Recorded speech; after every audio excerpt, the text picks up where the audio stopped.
আচ্ছা ভাই, আপনি একটু যে বলবেন আমাকে যে যারা পড়াশোনা করছে, যে পড়াশোনা অবস্থায় তাদের মধ্যে কি স্কিল ডেভেলপমেন্ট করা উচিত? কেননা আমরা যখন পড়াশোনা করছি, আমরা হয়তো অনেক কিছু বুঝি নাই বা আমাদেরকে কেউ হয়তো বুঝায় বলে নাই। সে কারণে আমরা অনেক স্কিলে আমরা নিজেদের মধ্যে গ্রোথ করতে পারি নাই।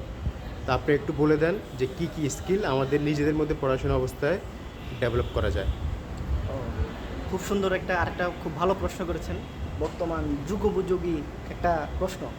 বর্তমান সময়ের যারা বর্তমানে ইয়াং জেনারেশন আছে তাদের জন্য খুব সুন্দর একটা প্রশ্ন।